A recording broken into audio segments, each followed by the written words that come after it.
Bueno, pues mi nombre es Alejandrina Cabrera, soy médica, maestra en salud pública, formada en salud colectiva de la UAM y actualmente pues participo en la Asociación Latinoamericana de Medicina Social. Mi idea de participar en este seminario y de preparar esta presentación en torno a la medicalización del parto actualmente y sus resultados que tienen que ver con la anulación de los derechos reproductivos de las mujeres y con el epistemicidio que está ocurriendo en el saber de las mujeres en el mundo de la medicina tradicional. La medicalización del parto puede ser desmontada utilizando estas herramientas teóricas de la interculturalidad, pero desmarcándola de ese neoindigenismo que folcloriza a los pueblos indígenas. Y por el otro lado, el feminismo también, a través de su sistema de análisis de género, también desmonta la medicalización del parto. Entonces, esta es la propuesta, se lo pone en el centro para que los y las trabajadoras de los sistemas de salud nos convirtamos en facilitadores para la construcción de ciudadanía. Yo creo que la importancia de estos seminarios es tratar de reconstruir las instituciones públicas en salud que fueron destruidas con el neoliberalismo, ¿no? Y no nada más son las instituciones destruidas en términos de la corrupción o los presupuestos, sino que también las trabajadoras y los trabajadores tuvieron que colocarse en un lugar de pérdida de poder, de potencia, de transformación. Entonces, para construir una nueva política pública, para fortalecer las instituciones, necesitamos a los y las trabajadoras de las instituciones públicas, ¿no?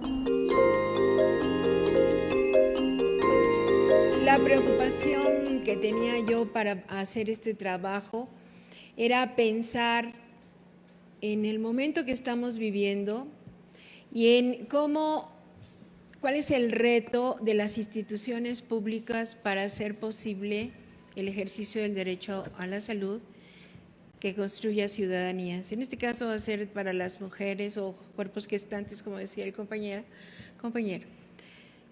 Entonces, la presentación no está pensada tanto con datos, y ahí vamos a hablar de datos, ¿no?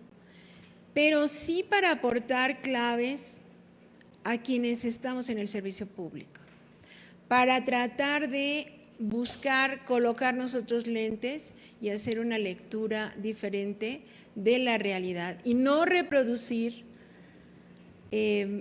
la misma forma de relación gobierno-sociedad, una forma de relación que hace la Secretaría de Salud de manera histórica con la población. Entonces, la partería forma parte del campo de la sexualidad humana, ¿no?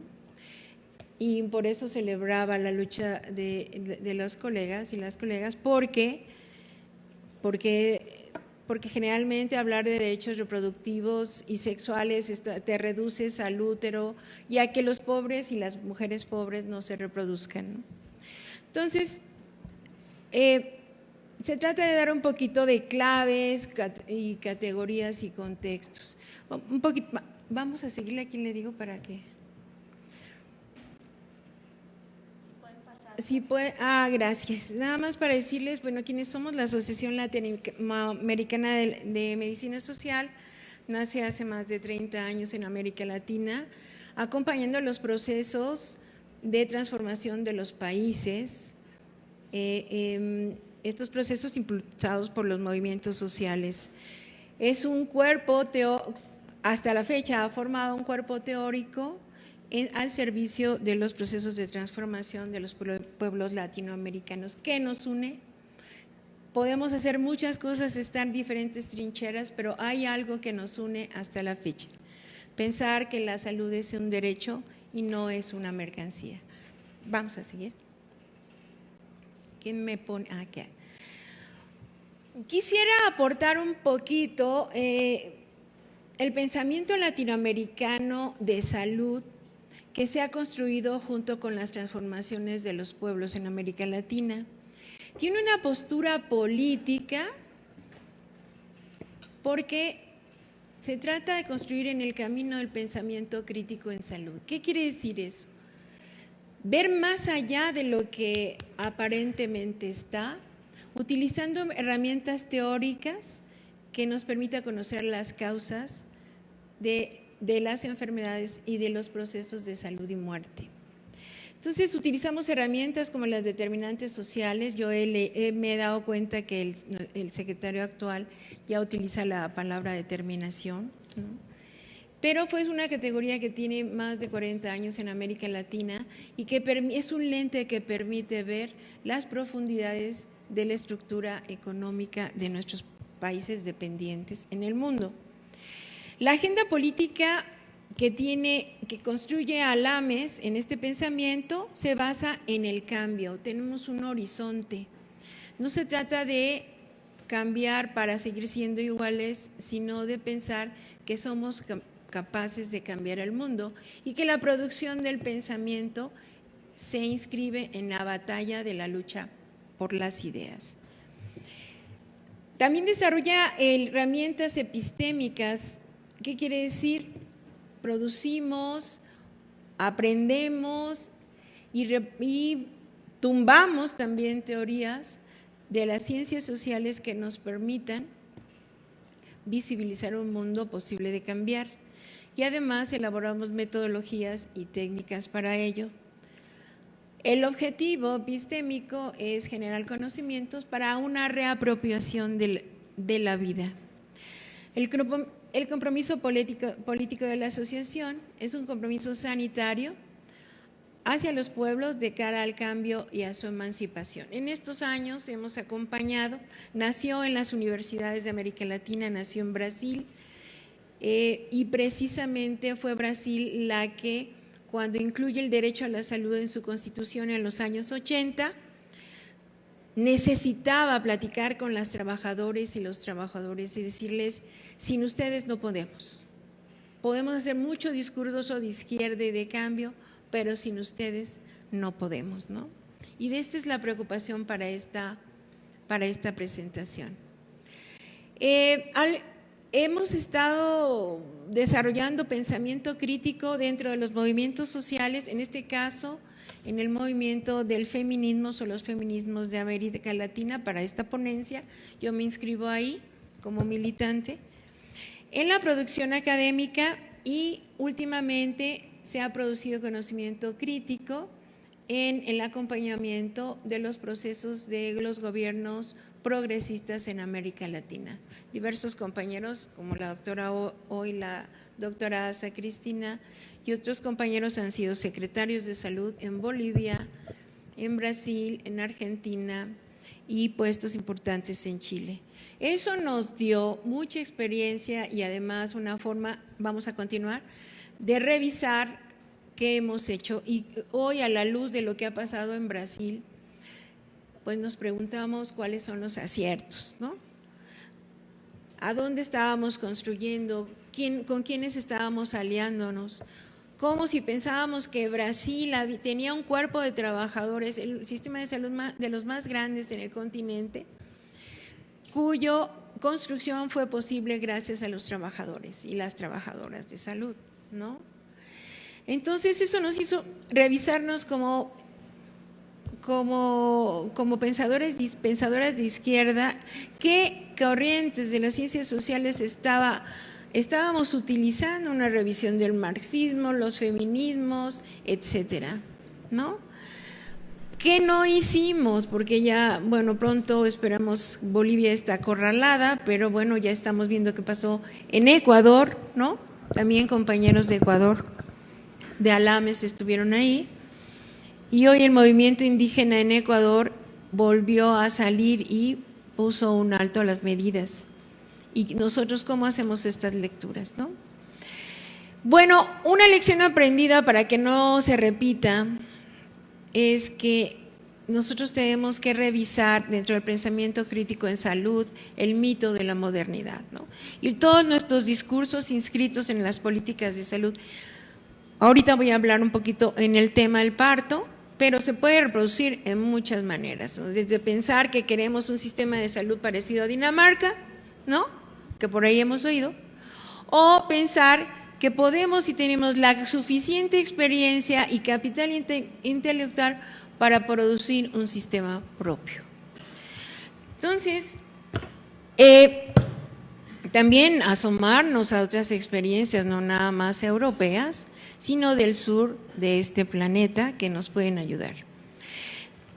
También una lección aprendida es reconocer que las trabajadoras y los trabajadores de los sistemas de salud no son objetos, sino son sujetos y son capaces y son sujetos sociales. Tienen su trayectoria y ponen su cuerpo, su experiencia y su subjetividad colectiva en la aplicación de las políticas de salud. Se trata, pues, algo que no se hizo en estas últimas participaciones de ALAME en los gobiernos progresistas, de buscar las formas en que los trabajadores y las trabajadoras de los sistemas de salud transitemos de ser técnicos, políticos, administrativos. Yo digo lo que el jefe dice. Ya nos mandó la recomendación de Naciones Unidas en torno al parto humanizado. Ahora hay que cumplir con los objetivos del milenio, ¿sí? Entonces, ¿quiénes ponen las metas? Estos somos calificados y somos tan buenos que tenemos hoy un panorama de verdadera catástrofe hacia las mujeres en la atención del parto. Ahorita voy a explicar, porque efectivamente fuimos muy buenas y muy buenos. Somos técnicos, políticos y administrativos. Se trataba de cumplir la meta de que todos los partos fueran atendidos en un hospital, y cada estado hizo, hay 20 historias de violencia hacia las mujeres para lograrlo, y lo hicieron. Y redujeron la tasa de mortalidad materna. Sí, lo que no tenemos registro, ni siquiera se ha pensado por este pensamiento patriarcal, misógino, etcétera, es cuál es esa morbilidad extrema, o sea, las consecuencias de una sobreintervención violenta en el parto, las histerectomías, las episiotomías, todas las discapacidades en la sexualidad. Eso no se mide, pero lo logramos, ¿no? Entonces, de estas cosas es lo que hay que pensar hoy. ¿Cuáles las metas? Sí tenemos los organismos internacionales, sí sugieren o aceptamos totalmente los que nos pidan, o nosotros establecemos y nosotras establecemos las metas. Vamos a hablar un poquito del panorama de las parteras y su relación con la interculturalidad. Hoy de nuevo se pone de moda la palabra interculturalidad, pero las palabras tienen un contexto y un origen. Y ahorita vamos a ver por qué hoy estamos hablando de esto. La política sanitaria de atención del parto hospitalario tiene más de 150 años y se estableció a partir de la segunda T. ¿Cuál es la segunda T? Porque ahorita ya nos están enseñando una historia. No, la segunda. La reforma. Entonces, en la reforma se expropió el sistema sanitario, fundamentalmente religioso, y se instalaron los primeros hospitales. El hospital de la maternidad primera, donde hubo una fiebre puerperal terrible y se cerró 2 años, en la época de Juárez, pues es el que está en el Metro Hidalgo, Franz Mayer. Entonces, han pasado 160 años en que este mito de la modernidad, de que las mujeres sean atendidas en un hospital y el hospital como ese símbolo de la modernidad, han creado una dirección hacia allá, cuando el conocimiento alrededor de la reproducción humana había sido parte y propiedad de las mujeres en la historia de la humanidad, ¿no? Entonces, viéndolo en esa perspectiva, como decía el doctor Almaguer antes, dice, yo quisiera que los partos salieran de los hospitales. Muchas mujeres quisiéramos que los partos salieran de los hospitales, pero necesitamos otros años más así, ¿no? Esto no es de un sexenio ni una cuarta transformación, sino es una cuestión de perspectiva de desmontar un pensamiento que hizo posible hoy que las mujeres fueran violentadas en la manera en que son en los hospitales. Por otro lado, la partería tradicional forma parte de la historia de nuestro país, de la historia de las mujeres, ¿no? Y tenemos 500 y tantos años, mañana cumplimos 520 y tantos de ocupación española, de haber sido colonizados y que continuamos en eso, ¿no? Pero antes de eso, el parir era un conocimiento de las mujeres en diferentes momentos del desarrollo de las sociedades y de nuestros pueblos originarios que no están nada más en las pirámides, sino que continúan estando vivos. Bueno, han tenido diferentes momentos de persecución, pero no la tuvieron como en Europa. Después de la Segunda Guerra Mundial, algunas sociedades de médicos, Tlaxcala, Zacatecas, se enojaban porque las parteras seguían atendiendo partos, ¿no? Esas mujeres, esos seres irracionales parecidos a un ser humano tenían la capacidad de apoyar en los partos.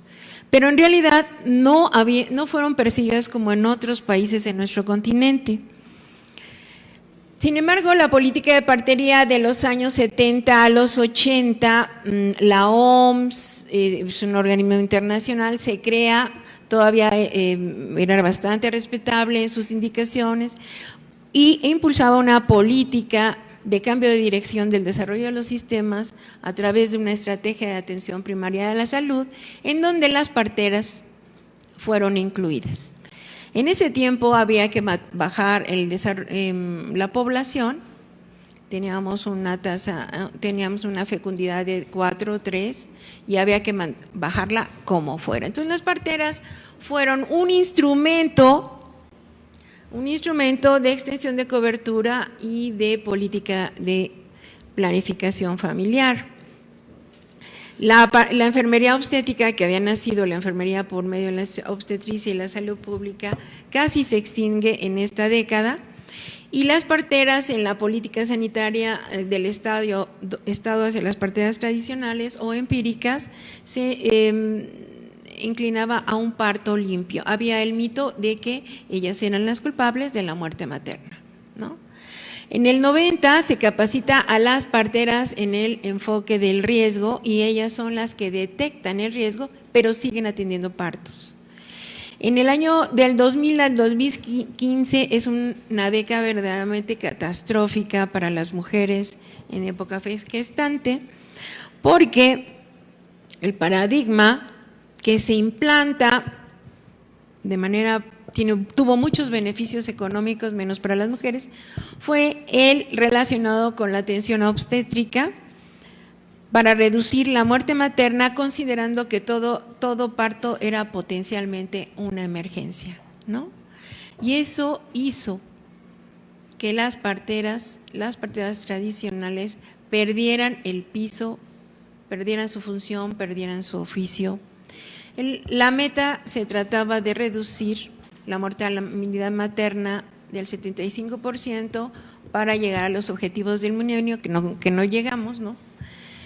Pero se hicieron, hay relatos de parteras, hay relatos de mujeres en esas épocas. Esa es la gran época. Si nosotros hacíamos una investigación de aquellas mujeres que parieron en hospitales rurales de los años 2000 al 2015, podríamos ver la cantidad de estrategias que se hicieron para que fueran atendidos en un hospitales sin recursos y bajo un esquema de sobremedicalización muy intenso.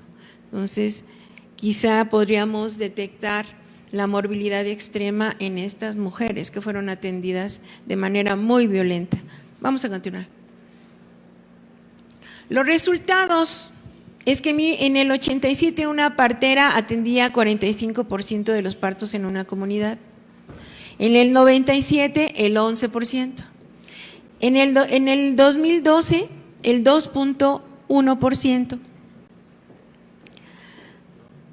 Cambia el paradigma de la atención del parto, recuperando, después del 2012, cambia el paradigma y se recupera la idea biomédica de que el parto es fisiológico, que no necesita una sobreintervención.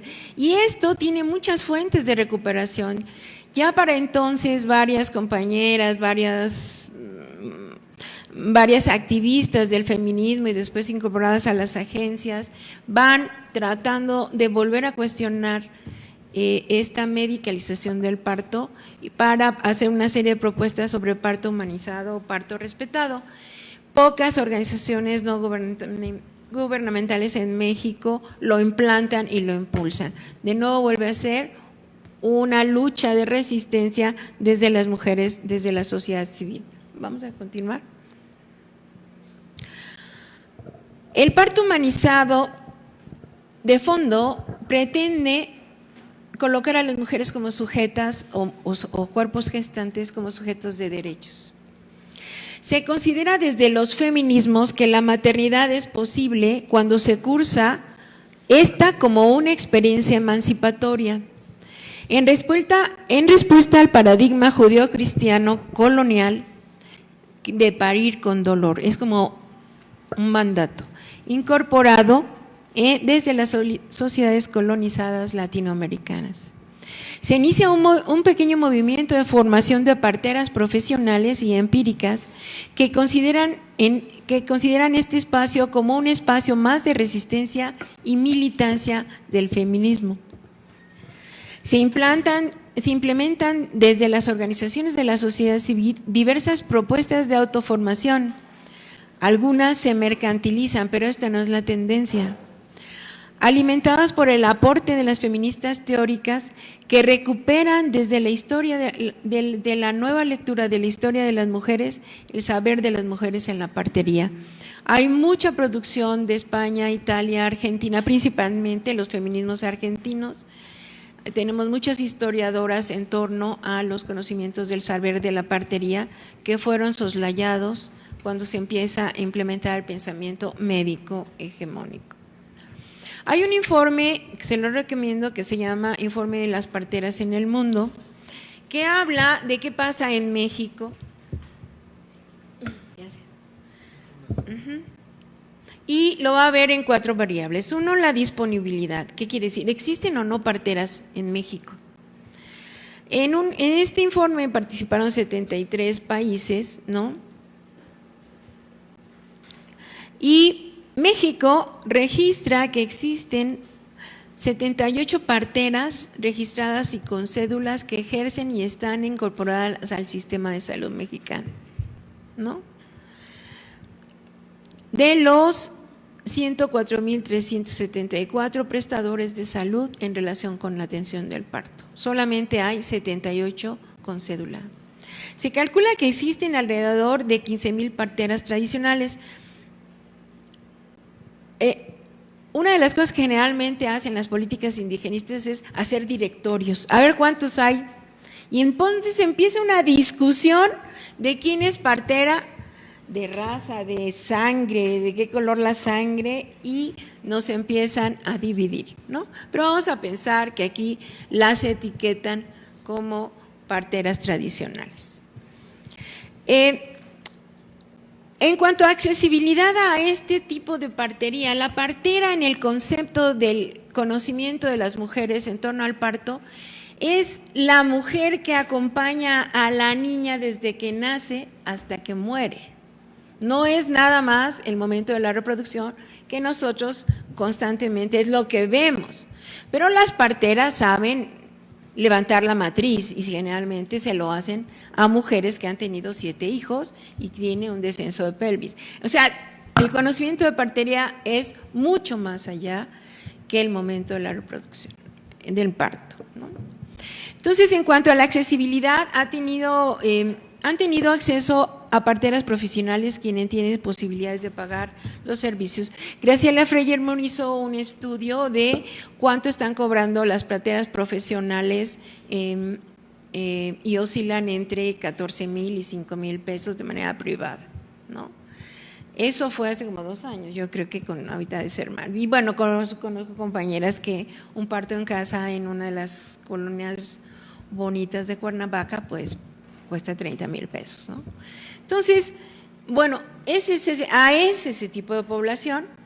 También existe una aceptabilidad, se valora si hay aceptabilidad, se ha estigmatizado a las parteras como las culpables, esos seres salvajes que son responsables de la muerte materna, todavía continúa eso. Y también hay un problema porque se instala la medicalización del parto de una manera violenta. Vamos a continuar. Entonces, no hay aceptabilidad. Actualmente muchas personas dicen, ay, está de moda tener partera, ¿no? No es una moda, es una huida de los hospitales, es una huida de la violencia obstétrica. También van a valorar en este informe la calidad y se sigue considerando a las parteras profesionales como las candidatas a integrarse al sistema de salud. Esta es la propuesta para este periodo de gobierno y pues hay muchas críticas de los movimientos de parteras que se están organizando actualmente en el país. O sea, estas son las que valen, son las que están calificadas y se la pasan midiendo 28 competencias y mañana hay 30 y pasado mañana 45, ¿no? Y todas las demás 15,000, no hay lugar, ellas no existen para este periodo de gobierno. Esperamos que con esta serie de seminarios se abra por ahí algo. Hay pocas escuelas de formación de partería. Yo vengo de la Escuela Superior de Medicina y él es médico, cirujano y partero. En muchos momentos de la formación se quiso quitar la palabra partero, ¿no? Y ahorita estamos en la lucha de que la partería es una opción, incluso de trabajo para algunos egresados, ¿no? La organización Fundar calcula que para que las parteras atiendan en el país solo el 20% de los partos, de los 2,400,000 promedio, son, incluso este año se midieron menos nacimientos. Es un fenómeno que hay que estudiar. ¿Por qué? Teníamos que tener en este momento 2,700 parteras profesionales calificadas, ¿no? Y tenemos pues muy poquitas. Respecto a las parteras tradicionales, ha sido anulado todo 12 años de anulación completa de su ejercicio a través de limitarles la expedición del certificado de nacimiento, ¿no? Esa fue la forma. Hay experiencias de Chiapas verdaderamente vergonzosas que requieren demandar a quien hizo eso, pagarles a las parteras 2,000 pesos para que su paciente la llevaran, o sea, le pagaran el pasaje para llegar al hospital, ¿no? Y cosas de ese tipo. Hubo una gran desconfianza hacia las parteras y bueno, ese es aparte hay otros hechos que hicieron que las parteras tradicionales hoy estén en verdaderamente problemas de hacer sus reemplazos generacionales en algunos lugares del país. El norte casi ya no tiene parteras tradicionales, ya no hubo reemplazo, ¿no? Los estados del norte.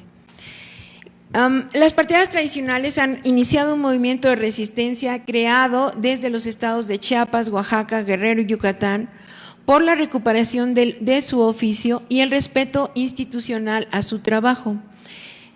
Este movimiento está en el marco de las luchas de los movimientos de resistencia de los pueblos originarios que están siendo afectados por la serie de proyectos económicos, megaproyectos económicos, ¿no?, que van a afectar la forma de vivir y estar en el mundo para los pueblos originarios, principalmente el Tren Maya, el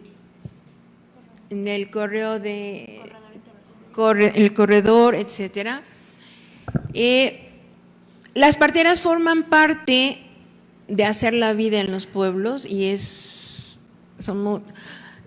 o las folclorizamos o las idealizamos, pero son mujeres con una potencia política muy importante que también participan y tienen una palabra fuerte cuando es afectada en comunidad, porque en las comunidades, en los pueblos originarios, en otros pensamientos no occidentales, lo común es lo que ayuda a sobrevivir.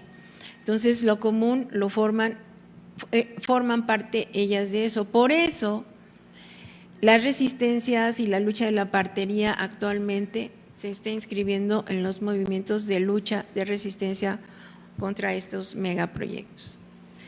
La partería es un oficio y producción de saberes de las mujeres. Vamos a hablar desde los feminismos. Aquí yo les recomiendo 3 mujeres que a mí me reestructuraron un poco. Una es Casilda Rodríguez, en esta reescribir la historia de las mujeres, ¿no? Se junta con una serie de mujeres en el mundo que están haciendo la arqueología del matriarcado, ¿no? Y encuentra 2 claves que actualmente el feminismo, las maternidades feministas argentinas lo han retomado, que dice: en estas otras sociedades el cuerpo de las mujeres tenía otra sintonía, era el útero. Aquí tenemos la imagen, si ustedes la ven, y la primera imagen, Casilda se dedica a ir a las culturas subalternas que todavía existen, y esto es una vasija que representa el útero, y los círculos o las líneas, podríamos hoy traducirla, y no tiene mucha traducción, pero podrían ser los canales de placer en el orgasmo. Entonces, el cuerpo en las sociedades matriarcales no se sintonizaba como en la época griega, que es el alma, el corazón, y el corazón y el cerebro es lo más importante. No, en las sociedades matriarcales era el útero con esa capacidad de placer. Ahí traje más vasijas en donde las arqueólogas van haciendo esta traducción. Y otro aporte que hace el matriarcado, el conocimiento del cuerpo de las mujeres en el matriarcado, es que el acto de parir se realiza en tribu. Esto es importantísimo, no es vete a esa sala de expulsión con un cuate desconocido que te va a decir grita, no grites, no. Es en tribu, en una sociedad que ha construido un sistema simbólico de mujeres que animan, celebran, incluso Casilda registra que hay sociedades en donde parir es un placer. Entonces se registran dibujos de este tipo. Su aporte reside en que el conocimiento del saber del parto de las mujeres es producido de manera colectiva y fue el que hizo posible la humanidad que tenemos hoy. Por otro lado, Silvia Federici es una feminista también que está en el mundo de reescribir la historia de las mujeres, y ella descubre que en la transición, en la instalación del capitalismo en el mundo se hizo por muchos mecanismos violentos y despoja del saber, del conocimiento de las mujeres en torno al parto, a las plantas, a la vida, a la alimentación, a través de la caza de brujas, ¿no? Nosotros vemos un montón de películas, pero realmente fueron las mujeres sabias las que fueron aniquiladas en Europa, ¿no? Aura Gómez es una antropóloga maya, bellísima, se la recomiendo, que nos alerta sobre la contradicción que se vive cuando en América Latina se construyen los estados nacionales, y que lo va a hacer a través de despojar los saberes de los pueblos, en este caso mesoamericanos, para occidentarlos. A esto se le llama epistemicidio. Entonces, 3 mujeres teóricas que nos ayudan a comprender que el conocimiento de las mujeres es mucho más allá que la hora, ¿no? Y que tenemos que ver de cara a la historia para poder ver nuestro futuro. Vamos a continuar. Me estoy tardando mucho, ¿verdad? Quizá nada más, género, yo creo que, no sé si me lo repaso o es algo que lo van a ver descrito en 20,000 manuales, ¿no? Sin embargo, aquí hay una crítica de la categoría género desde el feminismo, porque en los pueblos mesoamericanos y principalmente en los pueblos africanos, las mujeres no ven al cuerpo gestante como dicotómico, Entonces no hay esta producción de separación de roles. Sin embargo, bueno, esto quiere decir que hay muchos conocimientos que pueden ser, que tienen sus límites y tienen sus alcances. Vamos a continuar, me voy a seguir. Interculturalidad, yo creo que ya llegamos al tema. O sea, perdona que me tarde, pero el tema de interculturalidad ha formado parte de las políticas indigenistas en nuestro continente. Curiosamente, se empieza a utilizar en diferentes lugares, en Bolivia, en poblaciones con mayoría de pueblos indígenas, pero después de grandes conflictos y guerras. Por ejemplo, después de los acuerdos de paz se utiliza en Guatemala, y aquí se utiliza después del levantamiento zapatista, cuando se forman los acuerdos de San Andrés. Entonces se usa como una herramienta discursiva para pacificar a aquellos rebeldes indígenas que no quieren entrar a la modernidad. Bueno, vamos a continuar. Al final lo que yo quisiera proponer es que para este momento, para el lugar donde estamos y nosotros como trabajadoras y trabajadores de salud, estas dos herramientas teóricas nos tienen que servir para desmontar la medicalización del nacimiento, la medicalización del parto. Vamos a continuar. Y eso es quizá lo que más me preocupa. Yo quiero preguntarles antes de entrar a esto, ¿quién nació en casa de los que estamos aquí? ¿Quién nació en hospital? Ah, usted nació en casa. ¿Quién nació en hospital? ¿Quién nació por parto vaginal? ¿Quién nació por cesárea? O sea, nosotros ya somos resultado de la medicalización del parto, y sería para otra propuesta narrar las consecuencias que trae en términos inmunológicos en las colectividades el uso de la cesárea y la pérdida de la microbiota que se siembra al nacer por la vía vaginal. O sea, tiene consecuencias de la inmunidad de las colectividades y tiene que ver con las enfermedades crónicas que hoy no sabemos ni qué hacer con ellas, ¿no?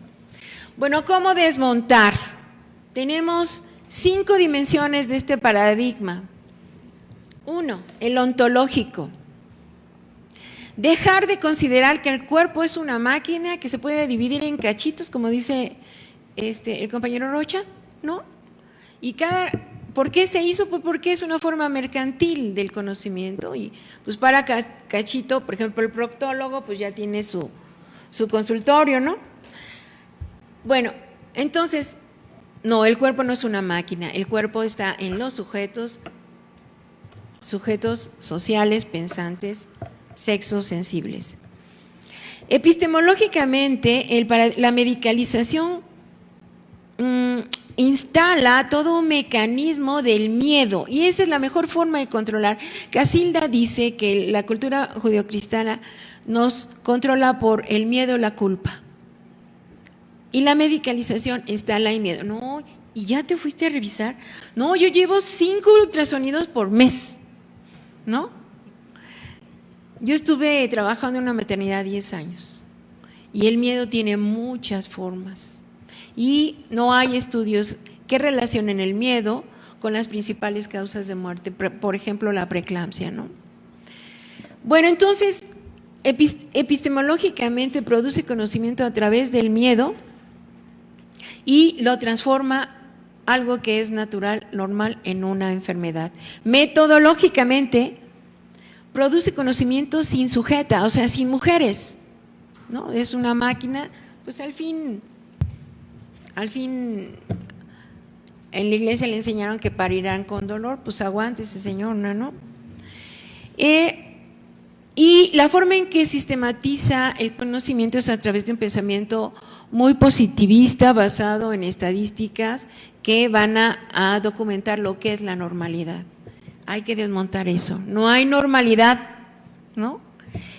Éticamente, se considera a las mujeres como vulnerables, sujetas de tutela e incapaces. Todos nuestros programas de control de la natalidad, primero que ya es un trámite burocrático, Aunque tengamos cubierta la meta, son los programas más ineficaces, de pésima calidad, de atraso total de tecnológico y de conocimiento de los médicos y las médicas, pero basados en la consideración de las mujeres como incapaces. Y por último, desmontar esta medicalización en términos políticos, porque la medicalización deshabilita a las mujeres en el ejercicio del poder y la toma de sus decisiones, ¿no? Vamos a continuar. Ya, por último, voy a pasar. Síguele. Bueno, regrésese, por favor. Tenemos que… ¿Qué ven esto aquí, colegas? ¿Les gustaría… Todos están riendo. Ajá. Hay videos en donde… Hay un video prohibidísimo en donde se celebra el minuto 1 de este año en la sala de partos y todos están brindando. Y le dicen así, no le empuje, señora, porque todavía no son las 12, ¿no? Bueno, ¿qué tiene que ver con la sintonía del cuerpo, del estudio en la época del matriarcado con esto? Esto no es tribu, esto es montón. Vamos a continuar. Estas grandes maternidades, colegas, todavía existen. De hecho, la OMS acaba de emitir un informe y una recomendación contra la violencia obstétrica y esto debería de cerrarse, incluso yo creo que sí están las posibilidades de cerrarse en este sexenio. No hay que esperar a que se entienda, ¿no? ¿Qué pasa ahí? ¿Qué ven ahí?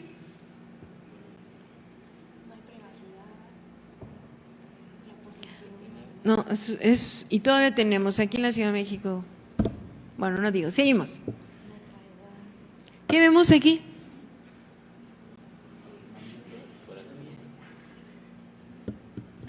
Esto es una crisis hospitalaria, colegas. Es una crisis y hay que verla así, y de todos los sentidos. ¿Vamos a continuar? ¿Qué vemos aquí? ¿Qué ven ahí, colegas? Esto es medicalización del parto de manera institucional.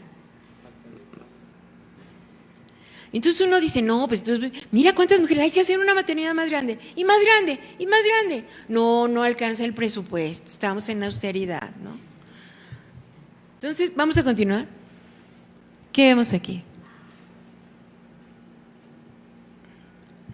¿Dónde está la red de esta mujer que pudo evitar esto?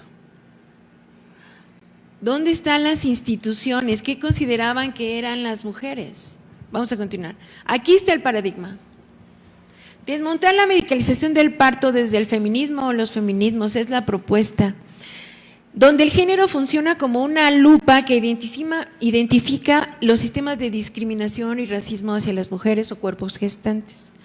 Coloca el imaginario de que otro mundo es posible para las mujeres y cuerpos gestantes, desarrolla procesos de reapropiación del conocimiento históricamente producidos y socialmente despojados. La historia de la partería y de la obstetricia es una historia de despojo en Occidente. Eso va a ser otra clase. Vamos a continuar. Bueno, la interculturalidad, ¿qué podemos nosotras aprender de las otras lógicas de vivir este mundo? No es la interculturalidad para los indios. Esa es siempre la pregunta desde la época colonial. ¿Qué hacemos con ellos? ¿Los matamos? ¿Los ponemos a trabajar? ¿O hacemos que participen? Cada cuarta T es la misma pregunta. Cada T desarrolla sus estrategias y sus políticas indigenistas para contestar ¿qué hacemos? Pues ¿qué hacemos? Aprender de los pueblos originarios, porque a pesar de todas las estrategias de genocidio y colonización y colonialidad están vivos. Eso es lo que dice Aura Gómez y dice, ¿cómo es posible que sobrevivimos? ¿Gracias a qué? A que aquí estoy, todos los sistemas de autorregulación están de este lado, en esta columna. Son pueblos que saben cultivar los alimentos, saben hacer su ropa, tienen sistemas de justicia, etcétera. Esta es interculturalidad.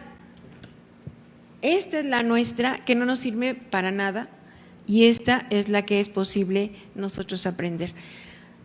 Nada más recorremos las fotos y ya, si pasan, ¿qué nos toca hacer? Aquí es, está bien, ya se tomó el poder, pero ¿para qué?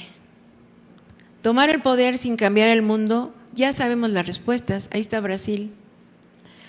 Pero como dice el obstetra Michel Oden, para cambiar el mundo hay que cambiar la forma de nacer. Vamos a continuar. Fotos. Ha habido intentos, el doctor Almaguer, pues 10 años o no sé cuántos años ha estado en esto. Como 20. Pero el pensamiento colonial está, es lo que nos tenemos que quitar. Vamos a continuar. Pequeños cambios. Hay que reconciliarnos con los pueblos originarios. Ahorita hay una gran distancia, fueron maltratados en este año. Vamos a continuar. Reconocer que las mujeres somos capaces de maternar en el gozo, volver a retomar la sexualidad desde el gozo. Vamos a continuar. Y estas son algunas experiencias hace muchos años de trabajo con parteras. Vamos a continuar.